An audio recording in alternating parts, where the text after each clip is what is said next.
శ్రీముఖుడికి ఉన్న వివిధ సాహిత్యాలలో, వివిధ సాహిత్యాలు ఏముంది, పురాణాల్లో అతనికి ఉన్న పేర్లలో ఈ మార్పులను గమనించండి.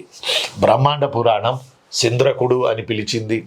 అంటే ఇతను తొలిగా కరీంనగర్ జిల్లా ఉమ్మడి కోటిలింగాల, ఆ తర్వాత తెలంగాణ మొత్తం తన రాజ్యాన్ని మెల్లమెల్లగా విస్తరించడానికి ఈ క్యాండిడేట్ ప్రయత్నం చేశాడు. కాబట్టి శాతవాహనుల తొలి సినిమా మొత్తం తెలంగాణలో నడిచిందని మీరు గమనించాలి. ఎందుకంటే గుణాఢ్యుడు బ్రోత్ కథ రాశాడు. గుణాఢ్యుడు కొండాపూర్కి చెందిన వ్యక్తి.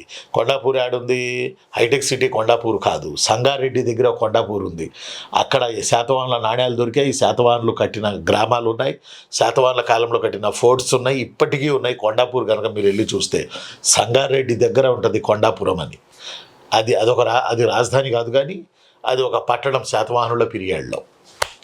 కాబట్టి తెలంగాణతో వీళ్ళు దుకాణం స్టార్ట్ అయింది శాతవాహనులు. ఒక మాట చెప్పాలంటే బ్రహ్మాండ పురాణం సిముకుడిని సింద్రకుడు అంటోంది, విష్ణు పురాణం బలిపుచ్చకుడు అంటోంది, మత్స్య పురాణం సిముకుడు అంటోంది, భాగవత పురాణం బలి అంటోంది.